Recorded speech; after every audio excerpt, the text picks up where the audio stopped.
எங்களின் உயிரோடும் உணர்வோடும் கலந்து வாழுகின்ற அன்பு சொந்தங்கள் அனைவருக்கும் வணக்கம்.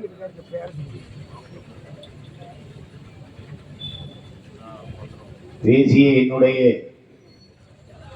தம்பி தங்கைகள் எல்லோரும்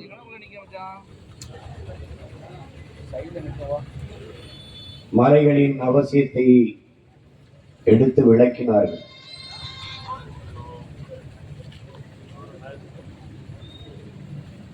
இங்கே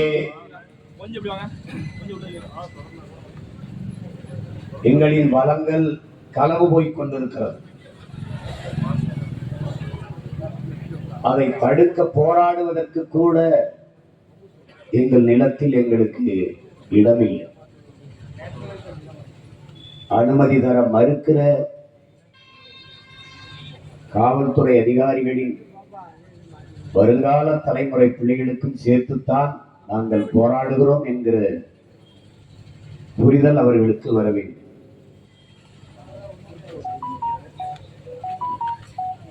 நம்முடைய பாட்டன் பெரும்பாவளன் பாரதி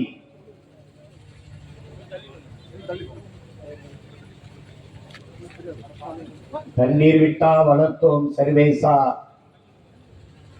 இப்பயிரை கண்ணீரால் காத்தோம் கருத திருவுலமோ, நாளெல்லாம் பொழுதெல்லாம் எங்கள் செல்வம் கொள்ளை கண்டு போகவோ, நாங்கள் இங்கு சாகவோ, அழுது கொண்டு இருப்போமோ, ஆண் பிள்ளைகள் அல்லமோ, உயிர் வெல்லமோ என்று வருந்தி பாடுகிறார். அன்றைக்கு வெள்ளையர்கள் ஆட்சி காலத்தில் நம்முடைய வளங்கள் கொள்ளை போனது மிக குறைவுதான். அவர்கள் நமது மணலை எல்லாம் அள்ளி கொண்டு போகவில்லை. நமது முன்னவர்கள் சேர்த்து வைத்த பொருள், மணி, வைரம் இவற்றைத்தான் கொண்டு சென்றார்கள். இந்த நிலத்திலே நம்மை அடிமைப்படுத்தி கடுமையாக உழைக்க வைத்து கொண்டு சென்றார்கள். நம்மிடத்திலே வரியை விதித்து வருவாயை பெருக்கிக் கொண்டு சென்றார்கள். ஆனால் மலையை அவர்கள் தொடரவில்லை. இங்கே பேசியனுடைய தம்பி பசும்பன் அவர்கள் குறிப்பிட்டது போல, நம் தாய் நிலத்தில் ஒரு பிடி மண்ணை அந்நியர்கள் அடிமைப்படுத்தி விடக்கூடாது, எடுத்து சென்று விடக்கூடாது என்பதற்காகத்தான் நமது முன்னவர்கள் போராடி உயிர் நீத்தார்கள். குறிப்பாக நம்முடைய பாட்டன் பூலித்தேவன், நம்முடைய பாட்டன்கள் தீரன் சின்னமலை, அழகுமுத்துக்கோர், மருதுபாண்டியர், வீர பெரும்பாட்டி வேலு நாச்சியார், மன்னர் கட்டபொம்மன் படை தளபதிகளாக இருந்த வெள்ளையத்தேவர், பாட்டனார் சுந்தரலிங்கம், பெரும்பிடுகு முத்தரையர், எண்ணற்ற மாவீரர்கள் இந்த மண்ணிலே நின்று போராடி மாண்டதெல்லாம் இந்த மண்ணை காக்கத்தான்.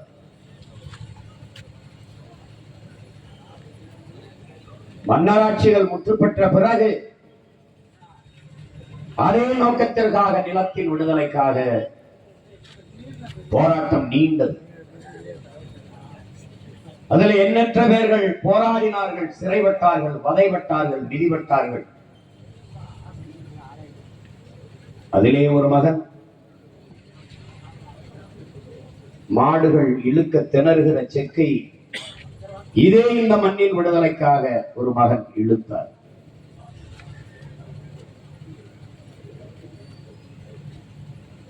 இந்த மண்ணின் மக்களின் மானத்தை, தன்மானத்தை, சுயமரியாதை காப்பதற்காக சுதேசி கப்பல் என்று சொத்தவளவையும் வித்து மற்றவர்களிடத்திலே கொடைகளை பெற்று ஒரு கப்பலை வாங்கி ஓட்டி தமிழனின் மானத்தை காத்து கப்பல் ஓட்டிய தமிழன் என்ற புகழ் பெற்றவர் நம்முடைய பாட்டனார் வாவு சிதம்பரனார் அவர். அவர் செக்கெழுத்ததும் சொத்தவளையும் விற்றுவிட்டு ஏழ்மை வறுமையை சந்தித்து மன்னனை விற்று வாழ வேண்டிய நிலைக்கு தள்ளப்பட்டதும் இந்த மண்ணின் விடுதலைக்காக. எந்த மண்ணை காக்க நமது பாட்டன் செக்கை இழுத்து சிறைப்பட்டு வதைப்பட்டு இருந்த வளத்தை, நிலத்தை, சொத்தை எல்லாவற்றையும், செல்வங்களை எல்லாம் இழந்து நின்றானோ, இன்றைக்கு அதே மண்ணை விற்று செல்வந்தர்களாக வாழ்கிற நிலை உருவாகிவிட்டதை நன்கு சொந்தங்கள். இந்த நாட்டிலே களவு செய்பவன், திருடுபவன், நிலத்தின் வளத்தை கொள்ளையடித்து கொடுப்பவன் எல்லாம் சமூகத்தில் பெரிய மனிதர்கள், போற்றத்தக்கவர்கள். உண்மையிலே நானும் என் தம்பி துரைமுருகன் பேசிக் கொண்டிருந்தோம். அதற்கு சான்று புஷ்பா என்கிற ஒரு திரைப்படம். அது போன்ற படங்கள் தான், திரைப்படங்கள் தான் இன்று ஏகப்பட்ட படங்கள் உருவாகி வெற்றிகரமாக ஓடுகிறது. மக்களின் மனநிலையை மாறிக்கொண்டிருக்கிறது. சந்தன மரக்கட்டையை வெட்டி விற்பது, கடத்துவது என்பது சட்டப்படி குற்றம். ஆனால் தொடர்ச்சியாக அந்த குற்ற செயலை செய்கிறவன் கதையிலே கதாநாயகன், ஹீரோ. அதை தடுக்க போராடுகிற காவல்துறை அதிகாரி வில்லன், கெட்டம். கடைசியாக அவனால் முடியாமல் தோற்று போய் அந்த காவல்துறை அதிகாரி தற்கொலை செய்து கொண்டு செத்து போகிறார். இந்த களவாணி கதாநாயகன் வென்று விடுகிறார். சமூகம் எப்படி கட்டமைக்கப்படுகிறது என்பதை அறிவார்ந்த என் தமிழ் சமூக மக்கள், என்னிலும் இளைய என் தம்பிதங்கள் சிந்தித்து பார்த்தது. இன்றைக்கு உங்கள் பிள்ளைகள் நாங்கள் பேசுவது ஏதோ இவர்கள் பேசிக் கொண்டிருக்கிறார்கள். தென்காசியிலே ஒரு ஓரத்திலே ஏதோ திருக்கோயில், ஏதோ ஒரு கோயில், ஒரு என்ன ஊர் என்று கூட தெரியவில்லை. செங்கோட்டை, செங்கோட்டை பேர் நன்றாகத்தான் இருக்கிறது. பேர்லதான் தமிழனுக்கு கோட்டை இருக்கிறது, ஒன்றும் இல்லை. என் அன்பு மக்களே, என் அருமை சொந்தங்களே, என்னிலும் இளைய என் தம்பி தங்கைகளே, ஓட்டுக்காக பேசுகிற நாங்கள், ஓட்டுக்காக பேசுகிற எவரும் இதை பேச மாட்டார்கள். நாட்டுக்காக நிற்கிற பிள்ளைகள் தான் இதை பேசும். கல்குவாரி நடந்தால் எத்தனை பேருக்கு வேலை கிடைக்கிறது? எவ்வளவு பேருடைய குடும்பம் வாழ்ந்து கொண்டிருக்கிறது? இதை பேசுபவர்கள் பலர். எவ்வளவு காலத்திற்கு வாழ்ந்து விடுவீர்கள் என்றால் கேள்வியில்லை. அதற்கு பதிலே இல்லை. கேள்வி எழுப்பினால் எவரிடத்திலும் பதில். நீங்கள் ஆழ்ந்து சிந்தித்து பார்க்க வேண்டும் அன்பு மக்களே. இவர்கள் எல்லோரும் நினைக்கிறார்கள், பெரிய பெரிய மாளிகைகளை கட்டி வைத்து விட்டால், விலை உயர்ந்த கார்களை வாங்கி நிறுத்தி விட்டால், வங்கி நிறைய பணத்தை போட்டு வைத்து விட்டால் நம் பிள்ளைகள் நலமாக வளமாக வாழ்ந்து விடுவார்கள் என்று எண்ணுகிறார்கள். இது போல ஒரு பைத்தியக்காரத்தனம், ஒரு அறிவு கட்டத்தனம் உலகத்திலே கிடையாது. நீ மலையை நொறுக்குகிறாய், கற்கள் அதை என்று நொறுக்கி சாலை போடுகிறாய், கட்டடங்களை கட்டுகிறாய், மாளிகைகளை எழுப்புகிறாய்.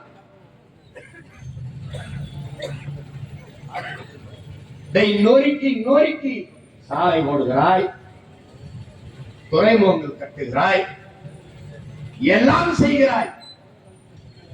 சாலை நீ வீடு கட்டுவது வீடு அல்ல, வருங்கால உன் பிள்ளைகளுக்கான சுடுகாடு, சமாதி என்பதை நீ நினைவில் வைக்கிறது.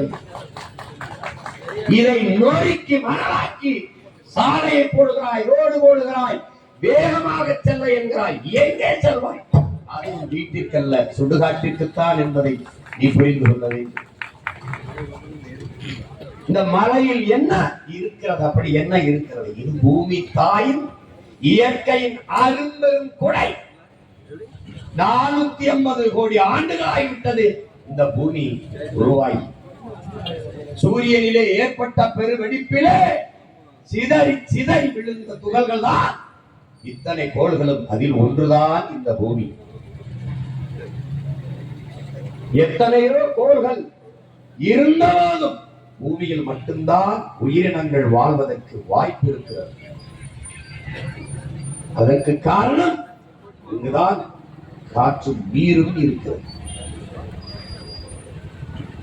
என் அன்பு சொந்தங்களே, அதனால்தான் நமது வள்ளுவர் பெருமகனார் தந்தருளிய மறைமொழியிலே நீரின்றி அமையாத உலக எனில் யார் யாருக்கும் வானின்றி அமையாத ஒழுக்கு என்று வழி. H2O அறிவியல் படித்த பிள்ளைகளுக்கு தெரியும். ஹைட்ரஜன் ஆக்சிஜன், ஹைட்ரஜன் 1 விழுக்காடு, ஆக்சிஜன் H2, ஹைட்ரஜன் 2 விழுக்காடு, ஆக்சிஜன் 1 விழுக்காடு H2O. இதிலே ஹைட்ரஜன் 1 விழுக்காடு, ஆக்சிஜன் 2 விழுக்காடு என்று கலந்தால் நீர் உருவாகாது. இயற்கையின் விதியை நீங்கள் புரிந்து கொள்ள வேண்டும். வேற எந்த கோள்களிலும் நீர் இல்லை. இன்று வரை சந்திர மண்டலத்திலே, நிலவிலே நீர் இருக்குதா காற்றுக்கா தேடிக்கொண்டே இருக்கிறார்கள். ஆனால் இவர்கள் யார்? இங்கே இருக்கிற நீரையும் காற்றையும் நஞ்சாக்கி கொண்டிருப்பவர்கள். அறிவார்ந்த தமிழ் சமூக மக்கள், இந்த பூமி பந்தி எந்த நாட்டிலும் இதை பேச ஒரு அரசியல் இயக்கம் இல்லவே இல்லை. தமிழன் மட்டும்தான் பேசுவார். இவ்வளவு பெரிய பூமியிலே ஒரு ஓரத்திலே சீமானும் அவன் பிள்ளைகளும் தங்கைகளும் தம்பிகளும் தான் செங்கோட்டையில் தென்காசியில் ஒரு ஓரத்திலே பேசிக் கொண்டிருக்கிறோம் என்றால் நாங்கள் யார்? நீரின்றி அமையாது உலகையில் யார் யாருக்கும் வானின்றி அமையாத ஒழுக்கு. விசிம்பின் துளி வெளி நல்லால் மற்றாங்கே பசும்புல் தலை காண்பது அரிது வாழலாம். ஒரு துளி நீர் பூமியிலே விழவில்லை என்றால் புல் பூண்டு கூட முளைக்காது, பசும்புல் தலை காட்டாது என்கிறார் வள்ளுவர் பெருமகன். நாங்கள் யார்? ஏன் மலையை, காட்டை, பூச்சியை, வண்டை, ஆட்டை, மாட்டை, நாயை, நரியை, செடியை, கொடியை, யானையை, புலியை, சிங்கம், கழுதை, சிட்டு, குருவியை, மயிலை, காக்கையை, கொக்கை எல்லாவற்றையும் நேசிக்க ஏன் காரணம்? நாங்கள் உயிர்மை நேயர்கள். எத்தனை சமயங்கள், எவ்வளவு வழிபாடு, யாருடைய இறைக்கு முன்னும் இப்படி ஒரு அரிதான காட்சி. என்னுடைய சிவனை வணங்க காலையை வணங்க வேண்டும், கழுத்திலே பாம்பு. என்னுடைய முருகனை வணங்க அருகிலே மயில், பாம்பு, கொடியிலே சேவல், மாரியம்மாவா சிங்க ரூபினி, ஐயப்பனா புலி மேலே அமர்ந்து, பிள்ளையாரா எலி வாகனம். இப்படி எந்த இறையை நாங்கள் வணங்க சென்றால் முன்பு விலங்குகளை, மற்ற உயிரினங்களை வணங்கித்தான் அவர்களை வணங்க வேண்டும் என்ற நிலை ஏன் வந்ததென்றால் உயிரினங்களை போற்றுகிற, மற்ற உயிர்களை போற்றுகிற உயிர்மை நேயர் தமிழர்கள் என்பவர். அதைத்தான் எங்களுடைய மூதாதை வள்ளலார் பெருமகன் வாடிய பயிரை கண்ட போதெல்லாம் வாடினேன். பயிருக்கும் உயிர் இருக்கிறதா என்று வாடினேன். காக்கை குருவி எங்கள் சாதி, நீர் கடலும் மலையும் எங்கள் கூட்டம். நோக்கும் திசையெல்லாம் யாமன்றி வேறில்லை, நோக்க நோக்க களியாட்டம் என்கிறான் பெரும்பாவன் பாரத். தமிழர்கள் உயிர்மை நேயர்.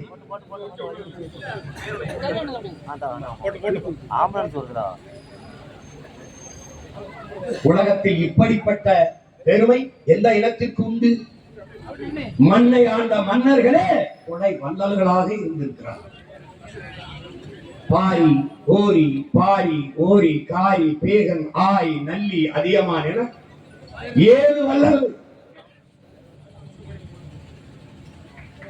அதிலே பாரியும் பேகனும் ஆக சிறந்தவர்களாக புறப்படும் வெண்பா மாலை பாடி வைக்கிறது. இந்த காரணம் என்ன? மற்றவர்களாம் கேட்டுக் கொடுத்தார்கள், அது கொடைதான். ஆனால் சிறந்த கொடையாக அமையவில்லை. கேட்காமல் கொடுப்பது கொடை, சிறந்த கொடை. ஆனால் அழகினும் மேலானது கேட்கும் திறனற்ற உயிர்களுக்கு கொடுப்பது. பாரி இடத்திலே முல்லை கொடி தேரை நிறுத்திவிட்டு போய் என்று கேட்கவில்லை, கொடுத்தார். மயில் வேகனிடத்திலே போர்வையை தா என்று கேட்கவில்லை, தந்தார். கேட்கும் திறனற்ற உயிர்களுக்கு கொடுத்தார். அதனால்தான் கொடையிலே ஆக சிறந்த கொடையாக, கொடை வள்ளல்களாக பாரியும் வேகனும் போற்றப்படுகிறார். இந்த செயல் பைத்தியக்காரத்தனமானது.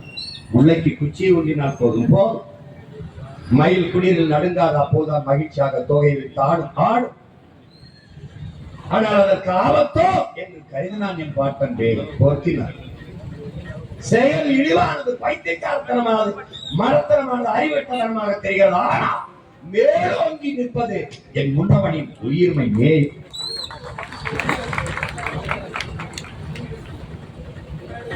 அவன் பிள்ளைகள் தான் மலையை பற்றி மணலை பற்றி பேச தகுதி உள்ளவர்கள்.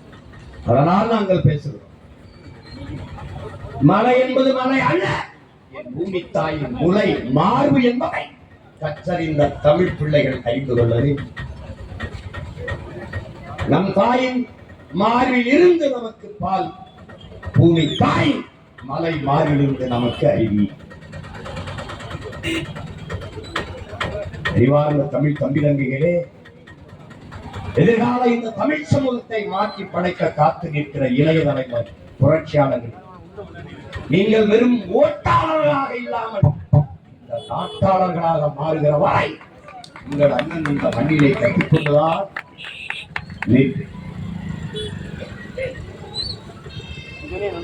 ஒரு நாட்டின் வளங்களிலே ஆகச் சிறந்த வளம் அறிவு வளம் தான். ஒரு நாட்டின் எதிர்காலம் அந்த நாட்டின் வகுப்பறையிலே தீர்மானிக்கப்படுகிறது. ஒரு நாட்டின் நலன் அந்த நாட்டின் வீட்டின் ஒவ்வொரு வீட்டின் சமையல் அறையிலும் தீர்மானிக்கப்படுகிறது. அந்த நாட்டின் நலம் என்பது ஒவ்வொரு வீட்டின் சமையல் அறையிலும் தீர்மானிக்கப்படுகிறது. ஏனென்றால் உணவுதான் மருந்து.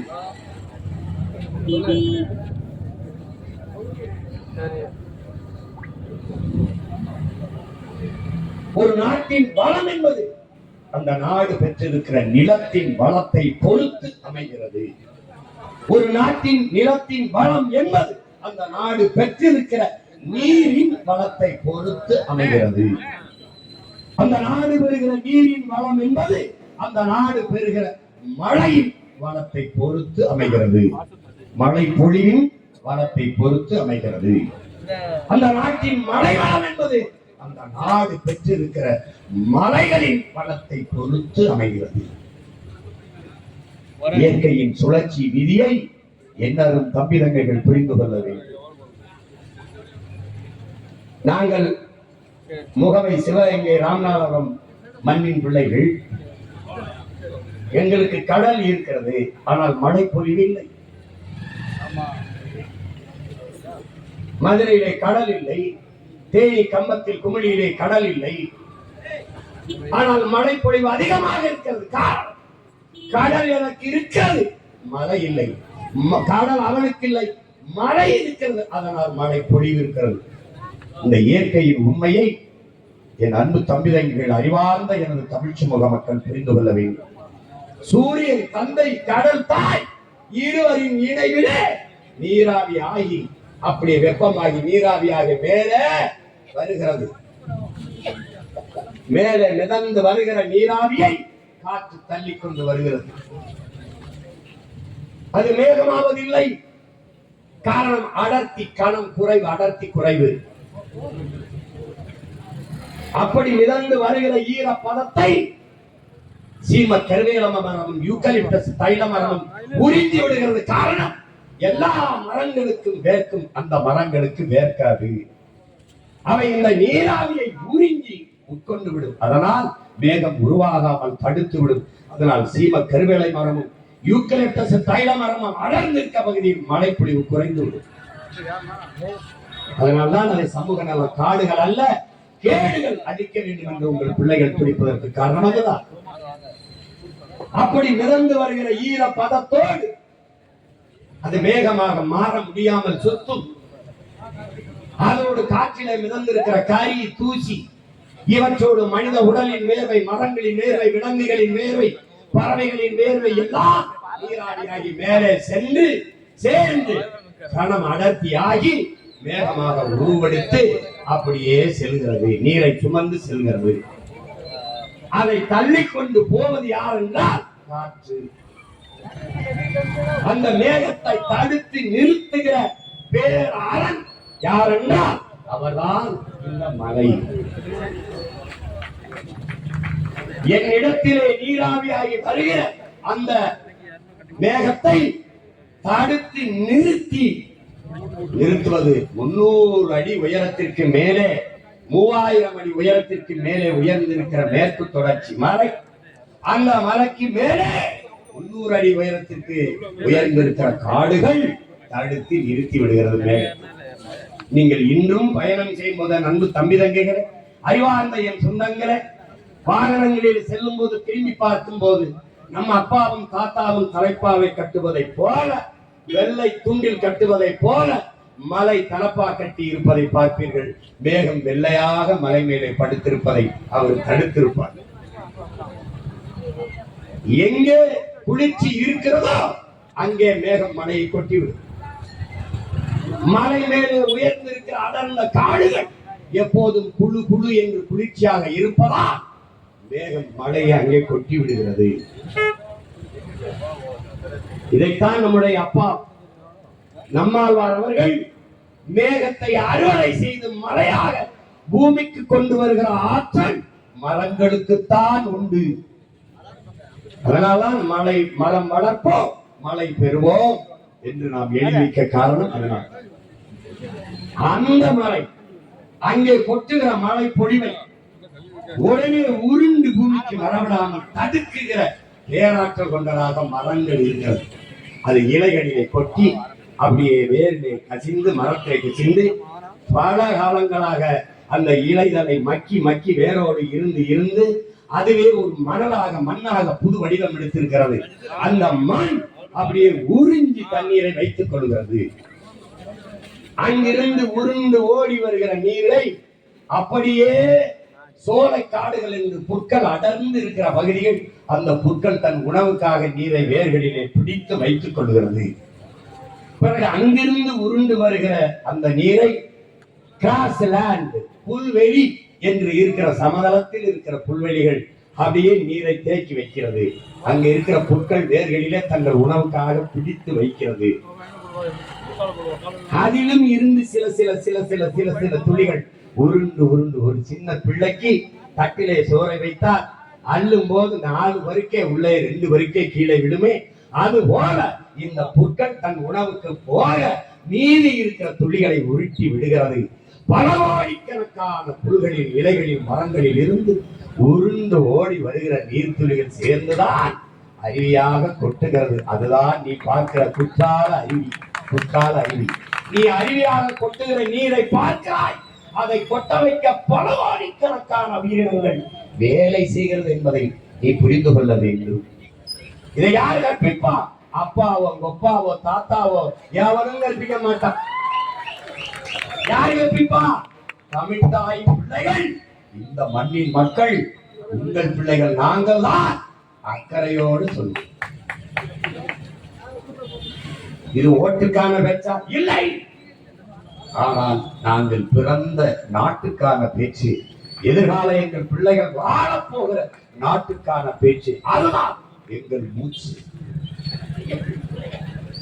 அப்படி உருண்டு ஓடி வருகிற அருவி ஆறை நாம் வெட்டவே இல்லை, உருவாக்கவில்லை. தாமிரபரணியை நாம் உருவாக்கவில்லை. ஏரியை வெட்டினோம், குளங்களை வெட்டினோம், தாங்களை வெட்டினோம், கம்மாயை வெட்டினோம், ஏந்தலை வெட்டினோம், கிணறை வெட்டினோம், குளத்தை வெட்டினோம், குட்டையை வெட்டினோம். ஆனால் ஆறை நாம் உருவாக்கவில்லை. ஆர் இயற்கையின் அரும்பெரும் கொடை. அதை தந்தவன் அருவி, அருவியை பிரசவித்தவன் பூமி தாயின் மலை மார்பு. ஆற்றுக்கு பாதை கண்டு யார் வந்தது? தானாக பாதை கண்டு நடக்குது என்று நம்முடைய ஐயா புலமை பித்தன் உன்னால் முடியும் தம்பி என்ற பாடத்திலே பாடல் எழுதியிருப்பார். ஆற்றுக்கு பாதை கண்டு யார் தந்தது? தானாக பாதை கண்டு நடக்குது. அந்த வரியை கேட்கிறது நீங்கள் புரிந்து கொள்ள முடியும். இயற்கையின் கொடை அருவி, அது உருவாக்கியது ஆறு. ஆறு என்பது மனித உடலுக்கான இரத்த நாளங்களை போல இந்த பூமி தாயின் இரத்த நாளங்கள் என்பதை அறிவார்ந்த தமிழ் சமூகத்தின் தம்பிதங்கைகள் புரிந்து கொள்ள வேண்டும். இந்த பூமி என்பவள் உலக உயிர்களின் அன்னை தாய் என்பதை நீ புரிந்து கொள்ள வேண்டும். உன்னையும் என்னையும் பெற்றவள் தாய், அந்த தாயையும் பெற்றவள் இந்த பூமி தாய். நம் தாய் நம்மை பெற்றால் உலக உயிர்களை எல்லாம் இந்த தாய் பெற்றார். இந்த பூமி தாய் காக்கையை, கொக்கை, குருவியை, மலையை, எல்லாவற்றையும், காட்டை, மேட்டை.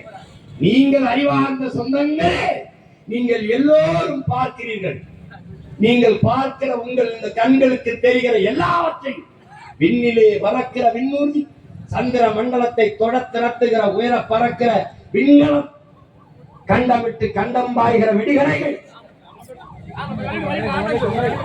நீரிலே மிதக்கிற கப்பல், இதே மணலை மலையை வெட்டி ஏற்றுகிற இந்த பார உந்துகள், உயிரை காக்க ஓடுகிற இந்த அவசர ஊர்தி, உயிர் காக்கும் ஊர்தி, இது எல்லாவற்றையும் நான் பேசுகிற இந்த ஒளி வாங்கி, இந்த ஒளியை பெருக்கி தருகிற ஒளி பெருக்கி, நான் பேசுவதை பதிவு செய்கிற இந்த ஒளிப்பதிவு கருவிகள், நீங்கள் கழுத்திலே அணிகிற வைரம், தங்கம், மோதிரம், வைடூரியம், மாணிக்கம், மரகதம், எல்லாவற்றையும்,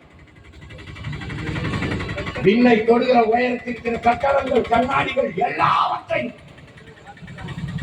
நீ காருக்கு போட்டு ஓட்டுகிற பெட்ரோல், டீசல், மண்ணெண்ணெய், எல்லாவற்றையும், பறிச்சென்று எரிகிற இந்த மின்சாரம், எல்லாவற்றையும் இந்த உலகத்தில் நமக்கு தந்தவன் யார்? இவள்தான், இந்த பூமி தாய்தான். யார்? உன் காலுக்கு கீழே மிதிவிட்டு கிடக்கிறாரே, இவள்தான்.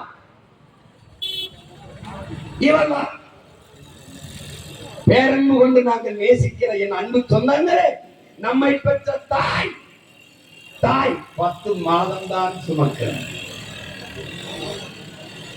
பிறகு இறக்கி விடுகிறார். முதலாக தாயின் மடியில் இருந்து காலை எடுத்து முதலடி வாய்ப்பது இந்த பூமி தாயின் மடியில் தான். இறந்த பிறகு, செத்த பிறகு, புதைந்தோ எரிந்தோ சாம்பலாவதும் அவள் நெஞ்சில் தான், அவள் மடியில். வாழ்நாள் முழுமைக்கும் நம்மை சுமப்பவள் இந்த பூமி தாய் தான். ஆதலினாலே என் அன்பு மக்களே, இந்த பூமி தாயை, தாய் நிலத்தை பேரன்பு கொண்டு காதலியுங்கள் என்று ஈழத்து பாவேந்தர் புதுவை ரத்தினதுரை பாடி வைக்கிறார். கவிக்கோ அப்துல் ரஹ்மான்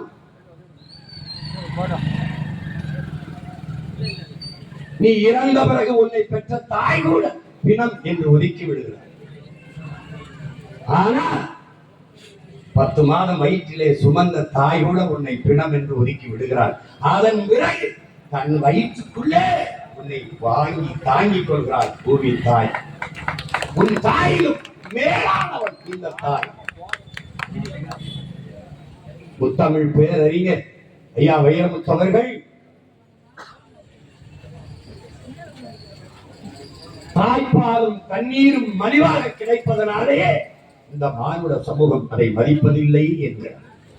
காதுக்கு கீழே மிதிபடுவதனாலே பூமியின் மதிப்பு இந்த மனிதர்களுக்கு தெரியவில்லை என்கிறார். எல்லாவற்றையும் தந்த இந்த பூமி தாய்க்கு நீ தந்தது என்ன?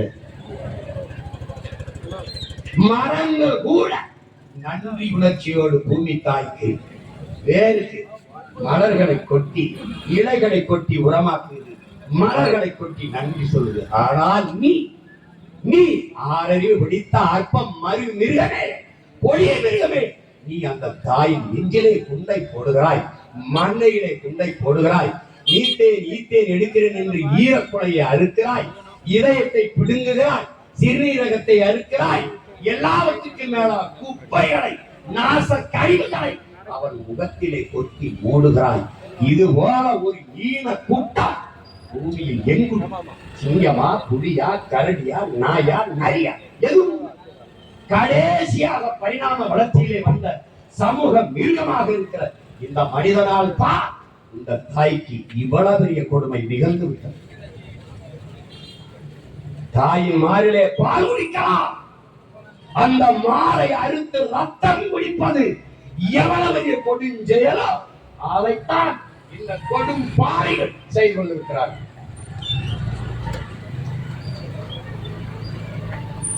இன்னைக்கு காசு பணம் துட்டு என்று எண்ணிக்கொண்டிருக்கிறாய். உங்கள் மகனின் ஆட்சி வரும்போது எதை கம்பி எத்தனை கம்பி என்று நீ வாழ்நாள் முழுக்க எண்ணிக்கொண்டிருக்கிற நான் இன்னைக்கு கிரசல் கல் குவாரி உன் நிலத்தின் வளத்தை வாரி கொள்வதை குவாரி என்கிறான். எழுதி வச்சுக்க. என்ன நடக்கும்னு எவனுக்கும் தெரியாது. உன்னை ஏமாக்குவான். அது அப்புறம் இல்ல பொழப்புக்கு என்ன பண்றது? என்ன பொழைச்சிருவேன்?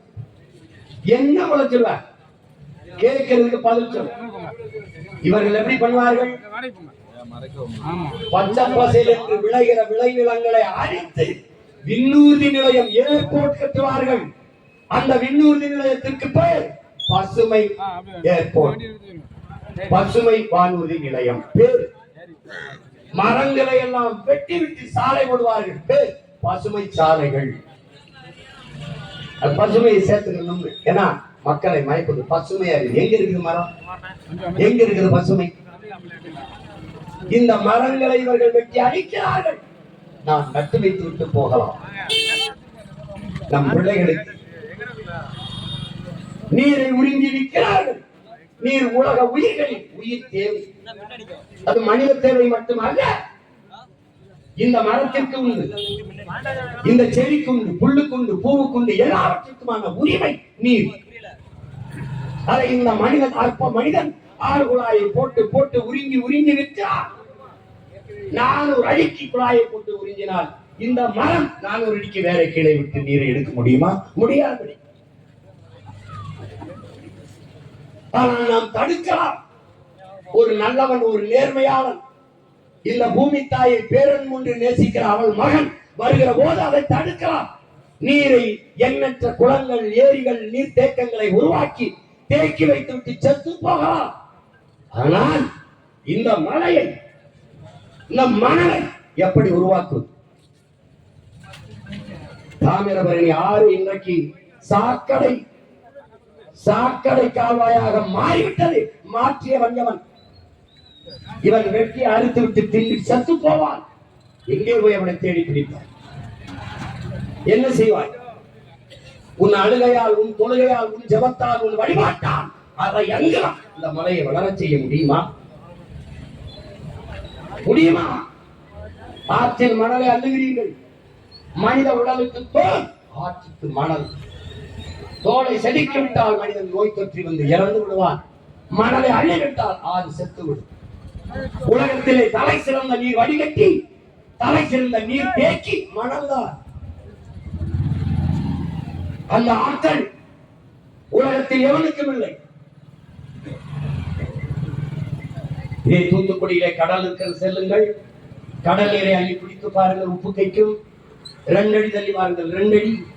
கடற்கரை மணலை தோண்டுங்கள், தண்ணீர் வரும், எடுத்து குடிங்க. உப்பு கச்சால் என்னை செருப்பால் அடியுங்கள், கரிக்காதையே. மணல் வடிகட்டி விடுகிறது. சிறந்த நீர் வடிகட்டி தூய நீரை தரும். சிறந்த நீர் தேக்கி மணல் அப்படியே வச்சிருக்கு. அந்த மணலை அள்ளி வித்து விட்டார். இந்த மணலை உருவாக்கியார் நீயா? இல்லை, அதுவும் அறிவுதான். மேலே இருந்து உருண்டு வருகிற அறிவில் அங்கே இருக்கிற சிறுவர் கற்களை உருட்டி கொண்டு வருகிறார். அப்படி உருட்டி கொண்டு வரும்போது இந்த கற்கள் ஒன்றோட ஒன்று மோதி மோதி உரசி சிறு சிறு துகள்களாக நொறுங்குகிறது. நொறுங்கி அப்படியே கொட்டுகிற அருவி நீரோட வந்து ஆறிலே மெதுவாக மெதுவாக மெதுவாக மெதுவாக படுகிறது. அரை அங்குலம் ஆற்று மணல் உருவாக 100 ஆண்டுகள் ஆகிறது. நீ 30 அடி 40 அடி இரும்பு கை கொண்டு பொக்களன் எந்திரம் கொண்டு அள்ளி விட்டால் எத்தனை லட்சம் ஆண்டுகள், எவ்வளவு ஆயிரம் ஆண்டுகளாவது இந்த மணல் மறுபடியும் உருவாகும். ஆறு செத்து விட்டது. அதை உயிர்ப்பித்து விட முடியுமா? காப்பாற்றி விட முடியுமா? முடியாது. அருவி தான் உயிர்ப்பிக்க வேண்டும். அருவி எங்கிருந்து வருகிறது? மலை. மலை இப்போது எங்கே? மணல் நொறுக்கி விட்டார். இந்த மணல் தீர்ந்தது, ஆற்று மணல். அடுத்து எங்கே? மலை மணல், எம் சாண்ட் என்று போயிட்டார். சிவபெருமானிடத்துல பத்மாசுரன் வரம் வேண்டி நிற்கிறான். என் மக்களே, நீண்ட தவத்துக்கு பிறகு சிவன் முன்னே வந்து என்ன வரம் கேள் என்று கேட்கிறார் பத்மாசுரனிடத்தில். நான் யார் தலையில் கை வைத்தாலும் அவன் எரிந்து சாம்பலாக வேண்டும் என்று வரம் கேட்கிறான். தந்தே என்கிறார் சிவபெருமான். பத்மாசுரன் என்ன செய்கிறான்?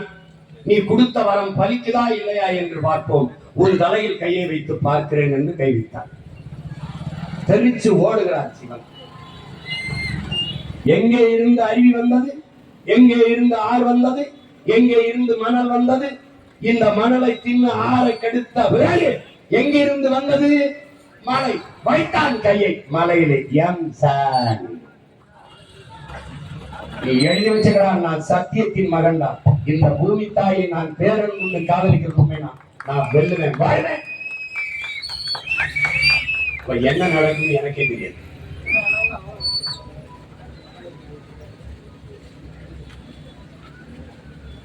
இந்த மரத்தை காசாக பார்ப்பது, இந்த மலையை காசாக பார்ப்பது.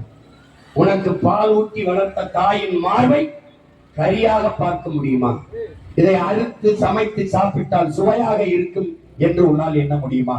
ஆனால் எண்ணிவிட்டாய். உனக்கு பால் ஊட்டிய உலக உயிர்களுக்கெல்லாம் பால் ஊட்டிய தாயின், பூமி தாயின் மலை மார்பை ஆய்த்து தின்று விட்டாய். சரியாக 10 ஆண்டுகள் அல்லையா? இந்தியாவில் எந்த நிலப்பரப்பில் இது நடக்கிறது? அறிவார்ந்த தமிழ் சமூக தம்பி தங்கைகளை, எல்லாரும் பெற்றோர்களை, வருகிற போது கேரளா கேஎல் கேஎல் என்று ஒன்று பார உந்துகள் போகிறது. இப்படி தமிழ்நாடு தமிழ்நாடு என்று ஒன்று கேரளாவுக்குள் அங்கு போய் மணலை எண்ணி வர முடியுமா? இயற்கையின் அரும்பெரும் குடை மலை கேரளாவில் தான் தொடங்குகிறது. மேற்கு தொடர்ச்சி மலை. அவர்களுக்கு துறைமுகம் விளிங்கத்திலே. அவர்களுக்கு தேவை கற்கள், மணல், வீடு கட்ட, கட்டடங்கள் கட்ட, சாலை ஓட. ஏன் அவர்களிடத்திலே மழை இருக்கிறது? ஏன் வெட்டவில்லை? ஏன் அங்க நல்ல ஆத்தாளுக்கும் அப்பனுக்கும் பிறந்தவன்,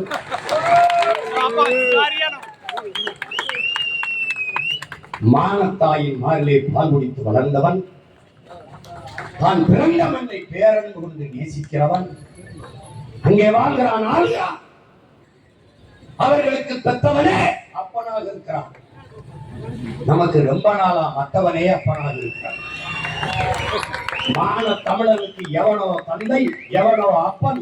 நம்ம அப்பனுக்கு குப்பன் சுப்பனுமாக தெருவில் தெரியும். இதை விட ஒரு மானக்கேடு, மானக்கேடு, வெட்கக்கேடு.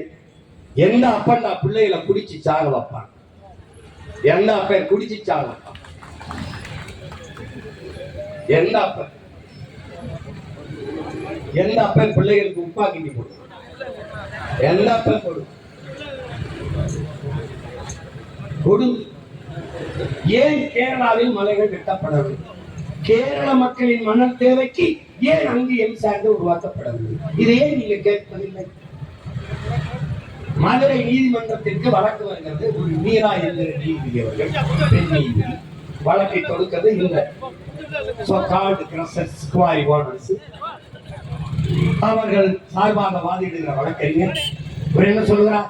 கேரளாவில் மலையை வெட்ட தடை இருப்பதால். இந்த வார்த்தையை இன்னரும் தம்பி தம்பிகள், என் அருமை சொந்தங்கள் கவிஞர், கேரளாவில் மலையை வெட்ட தடை இருப்பதால் அங்கு கட்டடங்கள் கட்டுவதற்கு, சாலை போடுவதற்கு அரசு மற்றும் தனியார் கட்டுமானங்களுக்கு மணல், மலை மணல், எம்சாண்ட் தேவைப்படுவதால் இங்கே மலையை வெட்டிக் கொள்வதற்கு அனுமதி தர வேண்டும். எப்படி? அந்த நீதிபதி என்ன கேட்டிருக்கணும்? கேரளாவில் வெட்ட ஏன் தடை இருக்கிறது கேட்டிருக்கணுமா இல்லையா? கேட்டிருக்கணுமா இல்லையா? கேட்க. ஏன் கேட்கல? கேட்க. அங்க தரகன் இருக்கிறான், இங்க தரகன்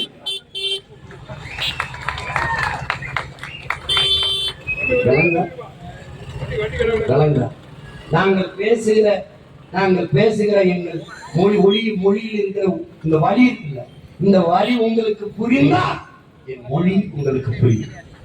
இல்லை என்றால் இது வெறும் வெட்டி பேச்சுதான், வெற்றி பேச்சுதான். இதை புரிந்துவிட்டால் இந்த பேச்சு ஒவ்வொன்றும் வெற்றி பேச்சாக மாறும். அவையே என் மலையை வெட்டி கொண்டு போற அவன் நிலத்தின் குப்பையை கொண்டு வந்து இங்கே போடு. என் மலம் எல்லாம் அவனுக்கு, அவன் குப்பை எல்லாம் எனக்கு. எப்படிப்பட்ட பண்ட மாட்டு இந்த குப்பையை இங்கே கொட்டுகிறார் என்ற ஆட்சி அவனுக்கு தெரியாதா? மாவட்ட ஆட்சியருக்கு தெரியாதா? காவல்துறை அதிகாரிக்கு தெரியாதா? இந்த நாட்டின் சுகாதாரத்துறை அமைச்சருக்கு தெரியாதா? மனிதவள மேம்பாட்டுக்கு தெரியாதா? சுற்றுச்சூழல் அமைச்சகத்துக்கு தெரியாதா? இந்த நாட்டை ஆளுகிற முதலமைச்சருக்கு தெரியாதா? தெரியாது என்றால் எதற்காக அதிகாரத்திலே தெரியும்? தெரியும் என்றால் தடுக்காமல் ஏன் வேடிக்கை பண்ணி? என் தாயின் மணி